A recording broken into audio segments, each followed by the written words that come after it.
Before you hear what I'm about to tell you, I need you to understand something. This isn't a story about cameras or security systems or even money. It's a story about how someone who called you family can quietly, carefully begin to erase you and smile while they're doing it. We spend our whole lives watching the front door. We deadbolt it, we chain it, we check it twice before bed. Nobody tells you that sometimes the threat already has a key. So before I get into it, I want you to ask yourself one honest question. If the person you trusted most started moving pieces around your life, would you even notice in time? My name is Owen. I'm 63 years old. I'm a retired electrician out of Columbus, Ohio, and I spent 31 years keeping the lights on in other people's buildings. I know wiring. I know systems. I know when something's drawing more power than it should. I did not know my own son was watching me. Not at first. I need to back up, because the beginning of this doesn't look like a threat. It looks like a Tuesday morning in late October. My son Marcus pulling into my driveway in that silver pickup he keeps cleaner than most people keep their living rooms. I was on the porch with my coffee when he showed up, which was unusual. He usually called first. He had a box under his arm, one of those glossy white packages, the kind that comes with a charging cable and a small card that says set up in minutes. He held it up before he even said good morning. "Got you something," he said, "for the house." His name. I need a new name, not from the list. Let me call him Corbin, my son Corbin, 37 years old, works in commercial real estate in Dublin, which is the nicer suburb north of Columbus where he moved after his second promotion. Drives that clean silver truck. Always looks like he just came from somewhere important. Corbin set the box on my porch table and opened it like he was presenting evidence. Inside was a home security camera system, 4 cameras, a hub, a little touchscreen panel for the wall. Top of the line. The kind you see advertised during football games after what happened to the Delroys down the street, he said. "I just want to make sure you're okay out here alone." The Delroys had their truck stolen from the driveway back in September. That was true. The whole street talked about it for 2 weeks. I looked at the box. I looked at my son. "I'm fine," I said. "I know you are," he said, "but humor me." That's a thing Corbin does. He says humor me the way some people say trust me, like the asking is just a formality. Like the decision's already been made and he's just waiting for you to catch up. I let him install them. He spent most of the afternoon on a ladder, while I made sandwiches and watched from the kitchen door. 4 cameras, front porch, backyard, side gate, and one at the end of the driveway pointing toward the street. He showed me the app on his phone. You could see all 4 feeds in real time, the picture sharp enough to read the label on a bottle left on the steps. "I'll set it up on your phone, too," he said. "I don't really use the phone for all that," I told him. "It's easy, Dad. 5 minutes." He got the app installed. He walked me through it once, maybe twice. By the time he left, I'd already forgotten half of what he showed me. That was the thing. He knew I would. I worked at Columbus Regional Electric for 3 decades. When I retired 4 years ago, it was clean, full pension, good health coverage through the union, and a house that's been paid off since 2019. Nothing extravagant. 3 bedrooms on a quiet street in Hilliard. A half-acre lot, worth considerably more now than when my late wife Evelyn and I bought it, which is just what happened to property values in this part of Ohio if you were patient enough to hold on. Corbin knew the numbers. He'd been asking about them for years. Not aggressively, just persistently. "Have you updated your will lately? Have you thought about what happens to the house? You should really talk to a financial planner, Dad. The way water asks about a crack in the foundation, patient, constant, quiet." I thought it was concern. It felt like concern. He brought it up the way you bring up something you care about. I understand now that care and control can wear the same face. About 6 weeks after the cameras went up, my neighbor stopped me in the driveway. His name is Alton, 71, widower. Spent 20 years as an IT manager for the state before he retired. We've been neighbors for 14 years. We share a fence and a habit of drinking coffee on our respective porches and calling across the yard at each other on weekend mornings. Alton had his reading glasses pushed up on his forehead, which he only does when something's bothering him. "Can I ask you something?" he said. "Go ahead." "Those cameras Corbin put up." He nodded toward the front of my house. "Did you set up the account?" He set it up for me. "The app's on my phone." Alton was quiet for a moment. The kind of quiet that has weight to it. "Who's the account holder?" he said. I didn't know the answer to that. He came inside. Took maybe 20 minutes with my phone and his laptop. When he looked up, his face had gone very still in a way I didn't like at all. "The account's registered to Corbin," he said. "The footage doesn't go to your phone in real time. It goes to his. Your phone shows a delayed version, about 4 hours behind." I sat across the kitchen table from Alton and let that settle. "He can see when I come and go," I said. "He can see who visits you, what time you leave, what time you get back, whether you're keeping regular hours, whether anyone's helping you around the house." Alton took off his glasses and set them on the table. "Owen, if someone wanted to build a picture of an old man losing his routine, losing his independence, that footage would give them a head start." I asked Alton to leave the cameras as they were and not say anything to anyone. He looked at me a long time. "All right," he said. "But you call me, whatever you decide to do." That night, I sat in Evelyn's chair, the green one in the corner of the living room that I've never been able to get rid of because it still smells a little like her, and I thought about my son. I thought about the phone call last spring when he asked, very casually, whether I'd considered a power of attorney. "Just in case, Dad. You never know." I thought about the time he mentioned he'd spoken to someone at a senior living facility in Westerville, just touring it. For future planning, I thought about how, at 61, 62, 63, I'd started to feel the edges of those conversations differently than I had at 55. We're taught that a certain age makes us vulnerable. Nobody tells you that the people who love you can learn to use that teaching against you. I didn't sleep much. In the morning, I called my union's legal assistance line. I'd had access to it for years and used it exactly once for a property dispute in 2014. The paralegal on the phone was a young woman named, I don't remember her name. What I remember is that she said, "Get everything in writing and don't sign anything before she transferred me to an attorney." The attorney's name was Shelby Okafor. She specialized in estate law and elder financial protection. Her voice was precise and unhurried. I told her about the cameras. I told her about Corbin's conversations over the past year or two. I told her I wasn't sure what I was dealing with yet, but I wanted to know my options before I knew my options. She asked good questions. She told me to keep notes, dates, times, exact words where I could remember them. She told me not to sign any documents without her review. She told me that what I was describing, if it continued in a certain direction, had a name, undue influence, and that it was more common than most people realized and harder to prosecute than it deserved to be. I thanked her and sat with the phone in my lap for a long time. That afternoon, Corbin called. He asked how I was sleeping. He asked if the cameras had made me feel safer. He mentioned that he'd noticed I hadn't left the house before 9 in the past few weeks. "Just observing," said it just like that.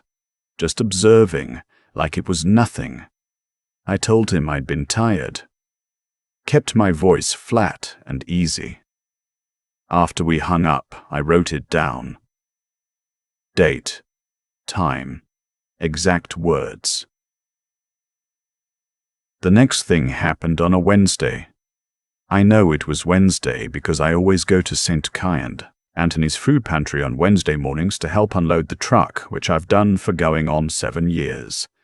Evelyn started it. I kept it up after she passed because it was something to do with my hands in the early mornings when the house is too quiet. I came home around 11:30 to find a voicemail from Corbin. He hadn't mentioned calling. The message said he'd driven by and noticed my car wasn't in the driveway. He said he'd gotten a little worried.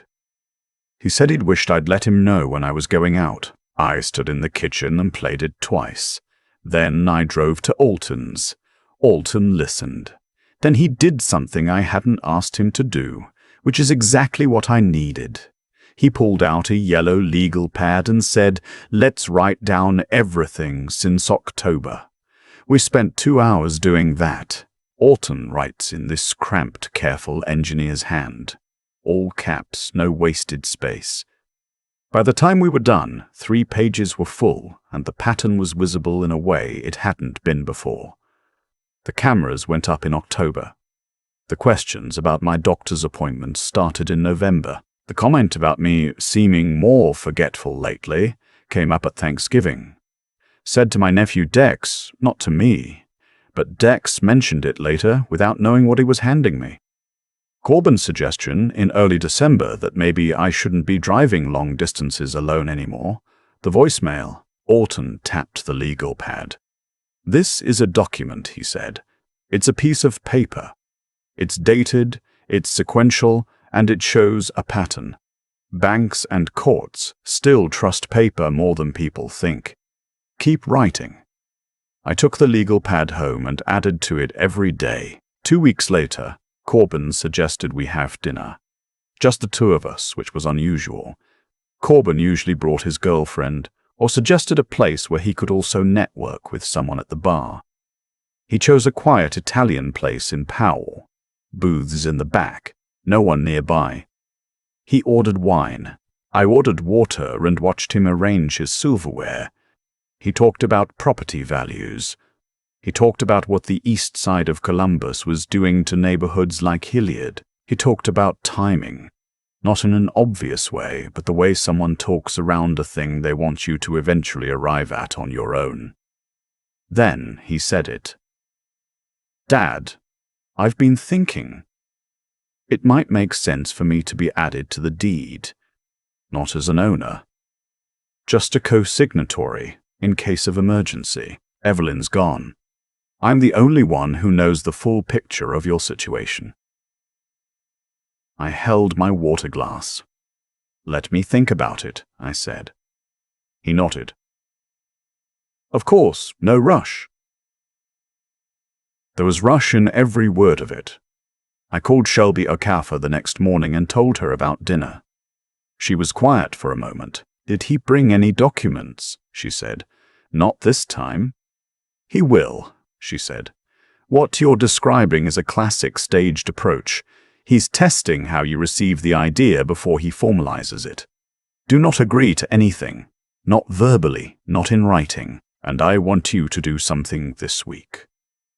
She told me to go to the bank, not to change anything yet, just to verify who had access to what, and to let them know on record that I was an alert customer aware of my own accounts.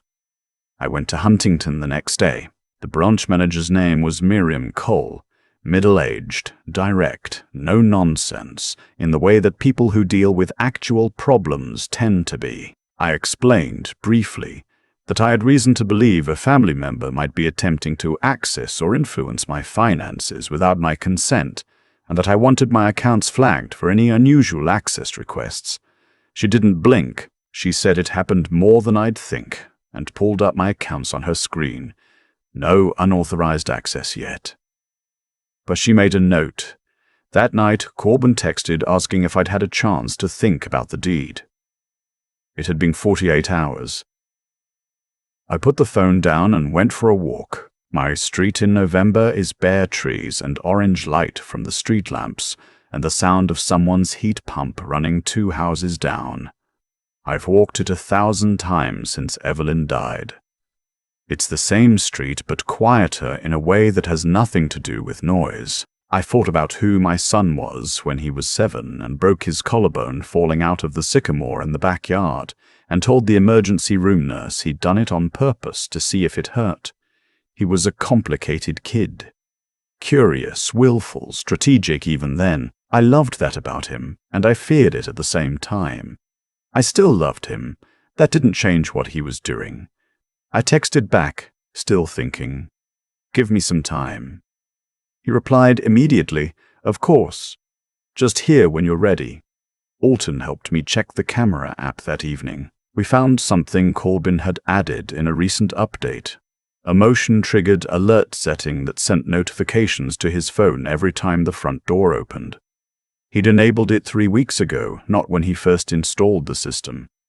He'd updated it remotely, quietly, without mentioning it. We sat in my kitchen with that information. "He's escalating," Alton said. "I know.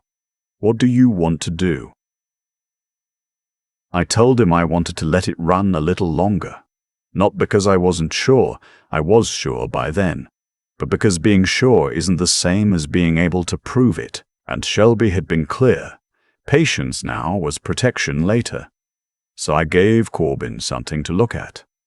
I called my nephew Dexy, my late brother Randall's boy, 29, studying for his master's in Louisville, kid. I've been close to his whole life. And I told him I needed help with some paperwork. I asked him to come by on a Saturday. Then I mentioned it once, casually, on a phone call with Corbin. "Dex is coming by Saturday to help me sort through some files." Corbin called Saturday morning, an hour before Dex arrived. Friendly, probing. "What kind of files?" he said. "House stuff," I said. "Insurance. The usual." He paused. "You know you can just bring those to me. I can help." "I know," I said. "Dex is already coming." Another pause. "Dad, you know Dex doesn't really have the background for that kind of thing." I let it sit between us on the phone. "He's family," I said. "He'll figure it out." 3 days after that visit, in which Dex and I actually did go through files, and I updated my living trust with Shelby's guidance, a letter arrived from a law firm in Dublin I didn't recognize. It was addressed to me, but the return address was a firm called Hartwell and Greer. The letter was polite, carefully worded.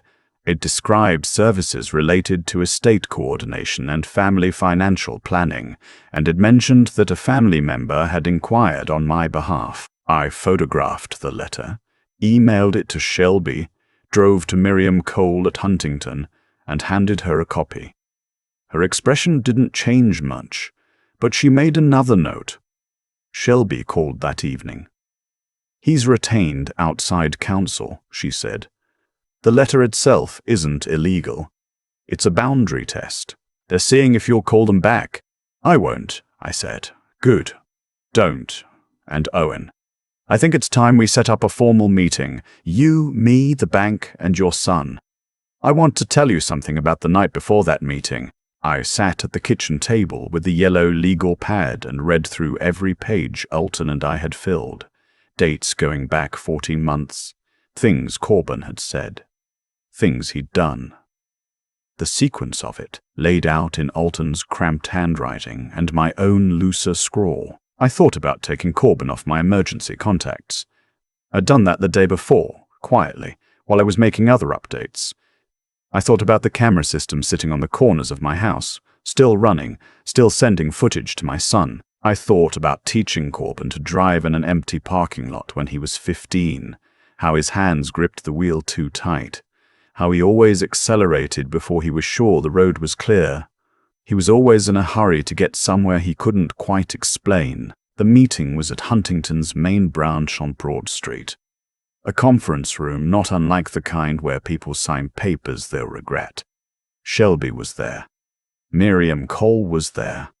I was there, and Corbin came in wearing a jacket I'd never seen before, holding a leather folder, looking like someone who'd prepared a presentation.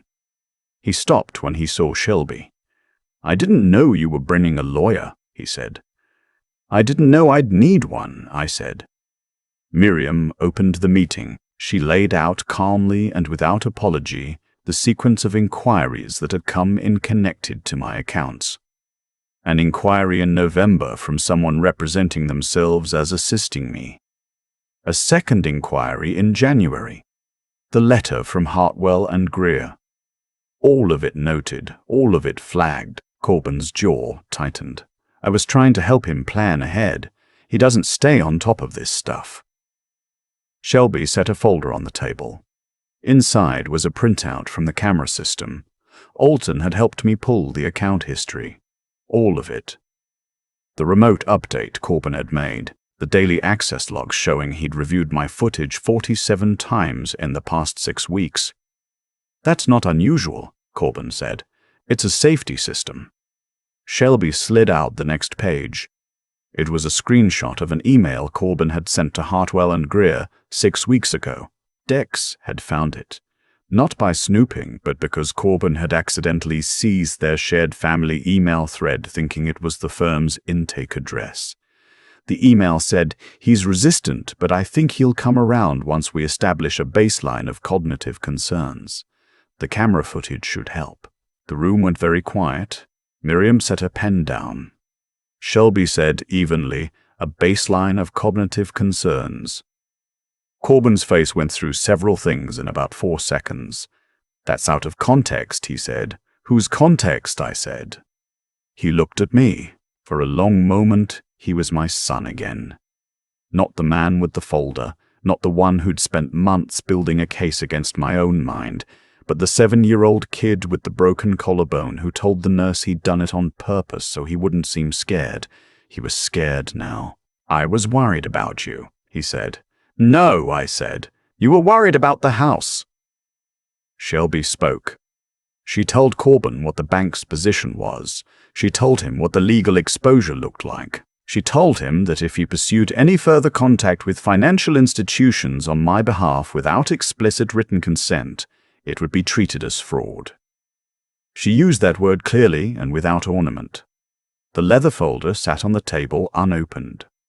Corbin stood up. He said something about good intentions, about how he'd only wanted to protect me, about how I'd misread everything.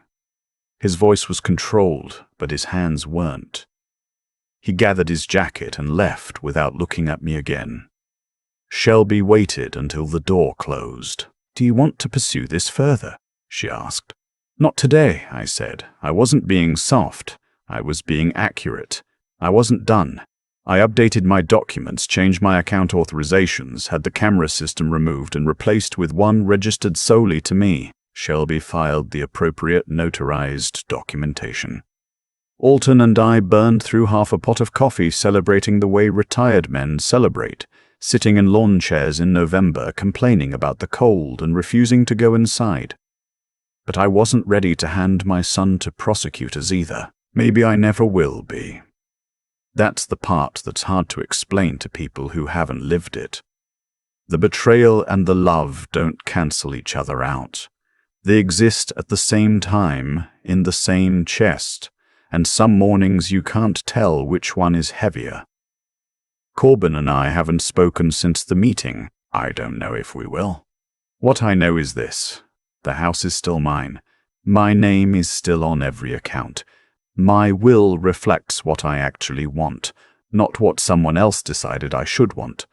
When I leave here, it'll be on my own terms. After the meeting, I drove home slow, the way I do when I need to let something settle. Took the long way through Marble Cliff, past the golf course, down along the river. The trees were bare, the water low, the whole afternoon the color of old pewter. I put the car in the garage and sat there a minute. 31 years I spent making sure other people's buildings stayed lit. Never once did I think the wiring I needed to check was in my own house. I go back to St. Anthony's every Wednesday, help unload the truck, stack the canned goods, talk to the regulars. On the drive home, I sometimes call Dex. He asks how I'm doing.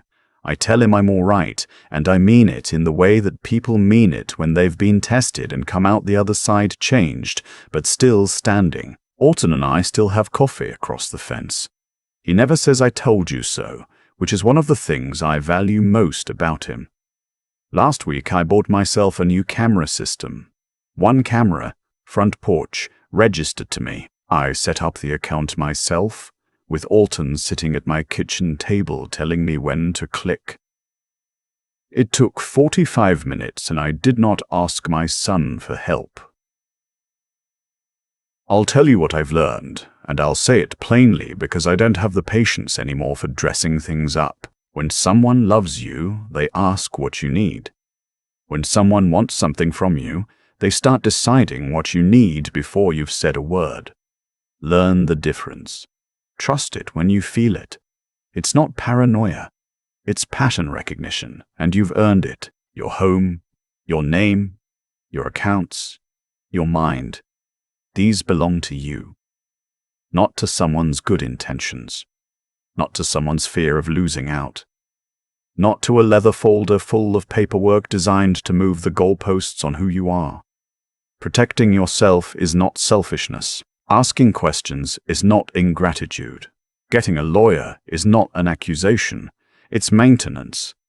The same way you change the smoke detector batteries, you maintain the legal structures that keep your life yours.